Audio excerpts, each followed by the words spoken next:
وہ پینڈنگ ہے، اور اس کے بارے میں سپریم جوڈیشل کونسل بھی خاموش ہے اور خود سپریم کورٹ بھی خاموش ہے. یہ وہ کمپلینٹ ہے جس کے اوپر باقاعدہ فل کورٹ بھی بنی ہوئی ہے، ٹھیک ہے. اور یہ وہ کمپلینٹ ہے جو کسی عام آدمی نے نہیں، اسلام آباد ہائی کورٹ کے 6 ججوں نے خط لکھ کے سپریم جوڈیشل کونسل کے اراکین کو خط لکھا تھا اور چیف جسٹس کو خط لکھا تھا کہ بھائی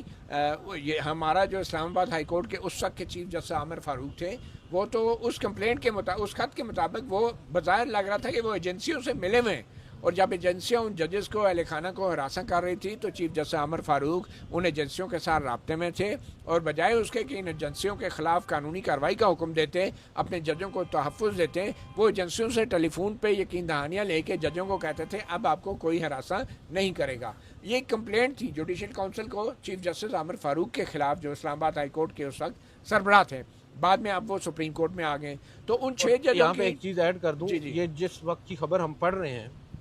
نومبر اور دسمبر کا جو سپریم جوڈیشل کونسل، یہ اس وقت نہیں، اس وقت عامر فاروق صاحب ممبر بھی تھے سپریم جوڈیشل کونسل. ہاں، اب آپ یہ دیکھ لیں کہ خود جوڈیشل کونسل کے یہ ممبر ہیں چیف جسٹس، اس وقت تھے، اب نہیں ہیں. اب نہیں ہے. پی ٹی آئی نے عامر فاروق صاحب کے خلاف الگ سے بھی ایک کمپلینٹ، اچھا اس کی کوئی اطلاع نہیں ہے. دوسری بات یہ ہے کہ ہمیں یہ نہیں بھولنا چاہیے کہ سکندر سلطان راجہ نامی چیف الیکشن کمشنر کے بڑے سنگین الزامات ہیں، اور مبینہ طور پہ وہ سنگین جرائم میں ملوث ہیں. اور سب سے بڑا سنگین جرم تو میں نے آپ کو بتا دیا کہ 8 فروری کے الیکشن کو چوری کرنے کے حوالے سے. اس سے پہلے اگر آپ کو یاد ہوگا کہ جو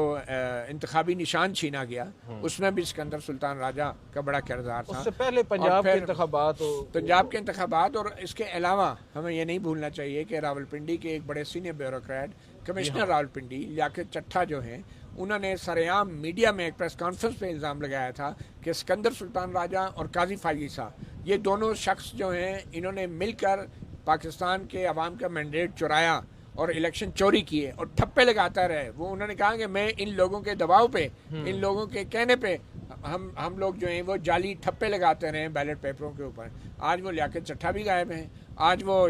جو ہے قاضی فاضل بھی ریٹائر ہو کے پینشن کے مزے لوٹ رہے ہیں، اور آج جو ہے سکندر سلطان راجہ بھی اب پینشن کے مزے لوٹنے کے لیے تیاری کر رہے ہیں. وہ بھی اب اپنے مدت عہدہ ختم ہونے کے باوجود وہ بھی اب تیاری کر رہے ہیں جانے کی. تو یہ ایسے سنگین الزامات کے ہوتے ہوئے ان کی کلین چٹ کو آپ جو ہے اس طرح پبلکلی اناؤنس تو کر رہے ہیں، مگر جو جوڈیشل کونسل کے اندر جو باقی شکایات ہیں، ان شکایات کے حوالے سے اتنی خاموشی کیوں ہے، اتنی جو ہے زبان بندی کیوں ہے؟ میرے خیال میں چیف جسٹس یحییٰ آفریدی جو ہیں وہ خود بھی جو ہے اب وہی کردار ادا کر رہے ہیں جو سکندر سلطان راجہ اور قاضی فائزہ نے ایک زمانے میں اسٹیبلشمنٹ اور حکومت کے لیے ادا کیا تھا. بالکل آپ کی بات